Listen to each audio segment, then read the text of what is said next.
When Dorothy was left alone, she began to feel hungry.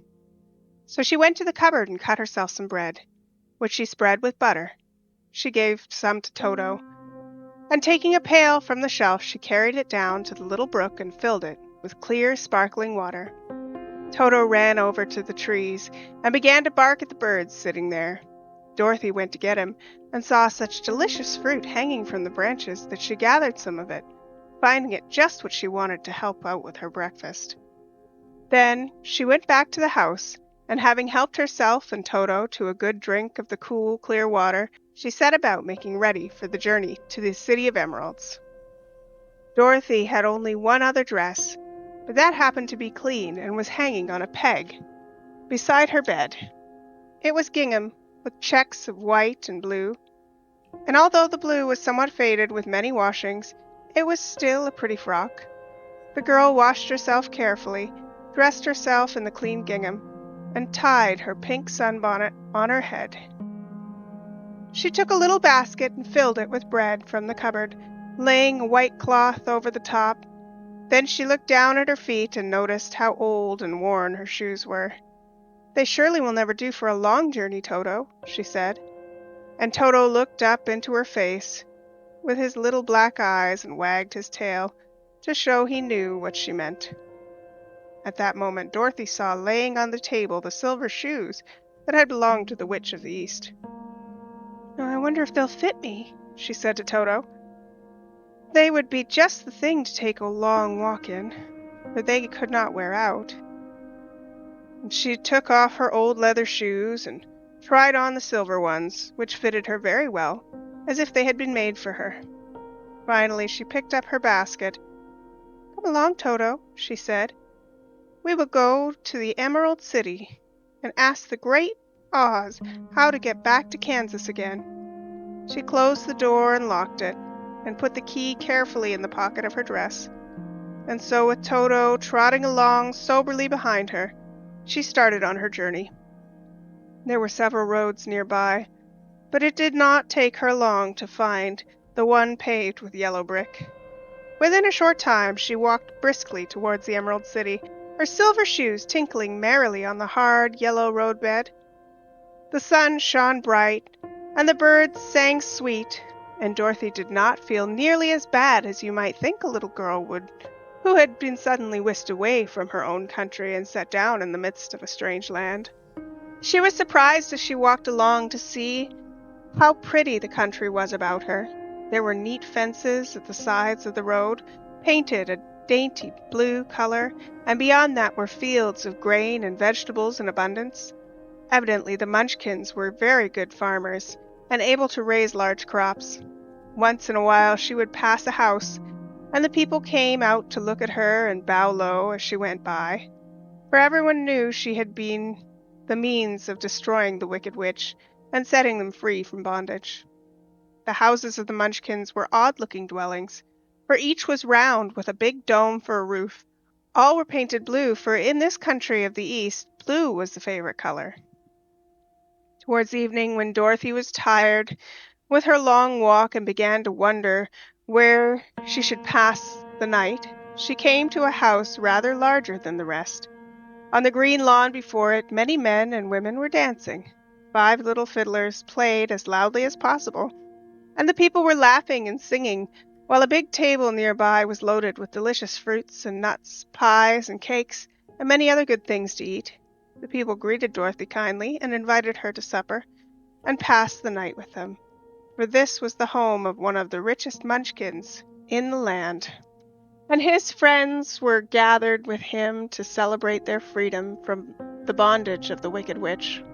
Dorothy ate a hearty supper, and was waited upon by the rich Munchkin himself, whose name was Boq. Then she sat down upon a settee and watched the people dance. When Boq saw her silver shoes, he said, "You must be a great sorceress." "Why?" asked the girl. "Because you wear the silver shoes and have killed the Wicked Witch. Besides, you have white in your frock, and only witches and sorceresses wear white." "My dress is blue and white checked," said Dorothy, smoothing out the wrinkles in it.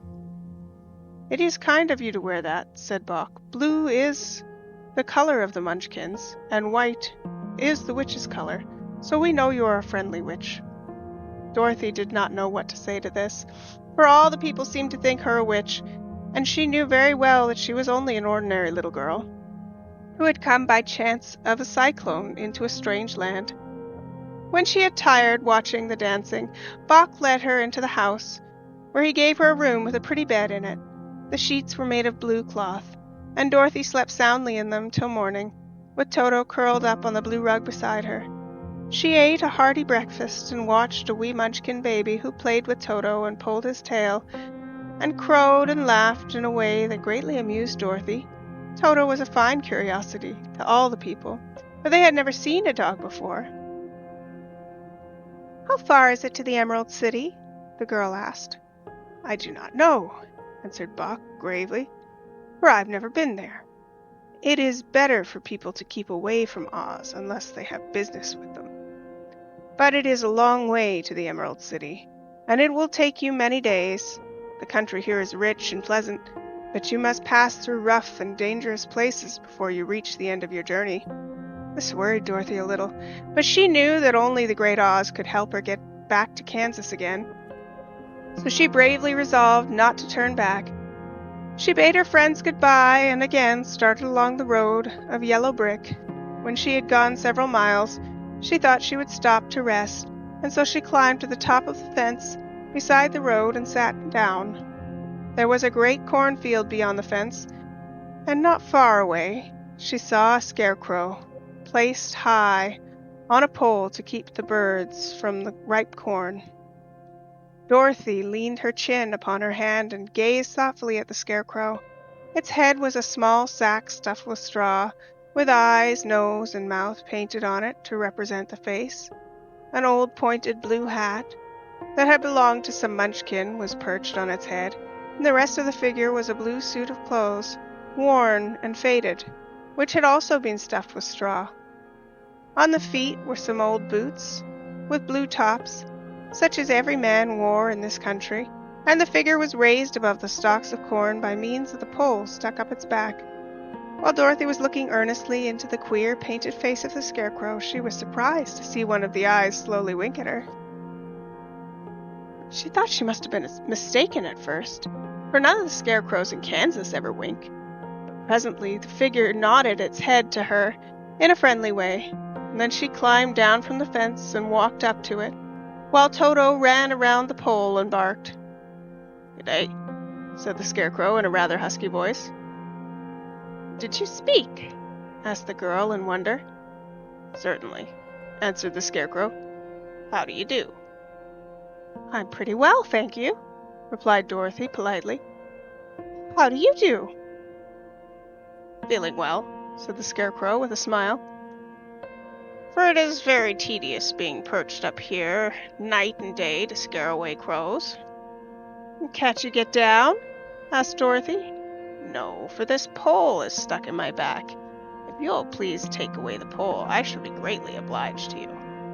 Dorothy reached up both arms and lifted the figure off the pole. For being stuffed with straw, it was quite light. "Thank you very much," said the scarecrow, when he had been set down on the ground. "I feel like a new man." Dorothy was puzzled at this, for it sounded queer to hear a stuffed man speak and to see him bow and walk along beside her. "Who are you?" asked the scarecrow, when he had stretched himself and yawned. "And where are you going?" "My name is Dorothy," said the girl, "and I'm going to the Emerald City to ask the Great Oz to send me back to Kansas." "Where's the Emerald City?" he inquired. "Who is Oz?" "Why, don't you know?" she returned in surprise. "No, indeed, I don't know anything, you see. I'm stuffed, so I have no brains at all," he answered sadly. "Oh," said Dorothy, "I'm awfully sorry for you." "Do you think," he asked, "if I go to the Emerald City with you, that the Great Oz would give me some brains?" "Well, I can't tell," she returned, "but you may come along with me, if you like. If Oz will not give you any brains, you'll be no worse off than you are now." "That's true," said the scarecrow. "You see," he continued confidentially, "I don't mind my legs and arms and body being stuffed because I cannot get hurt. If anyone treads on my toes or sticks a pin into me, it doesn't matter, for I can't feel it, but I do not want people to call me a fool, and if my head stays stuffed with straw instead of with brains, as yours is, how am I ever going to know anything?" "Well, I understand how you feel," said the little girl, who was truly sorry for him. "If you'll come with me, I'll ask Oz to do all he can for you." "Thank you," he answered gratefully. They walked back to the road, and Dorothy helped him over the fence, and they started along the path of the yellow brick for the Emerald City. Toto did not like this addition to the party at first. He smelled around the stuffed man as if he suspected there might be a nest of rats in the straw, and he often growled in an unfriendly way at the Scarecrow. "Don't mind Toto," Dorothy said to her new friend. "He never bites." "Oh, I'm not afraid," replied the Scarecrow. "He can't hurt the straw. Do let me carry that basket for you. I shall not mind it, for I can't get tired. I'll tell you a secret," he continued, as he walked along. "There is only one thing in the world that I am afraid of." "What's that?" asked Dorothy. "The Munchkin farmer who made you?" "No," answered the Scarecrow. "It's a lighted match."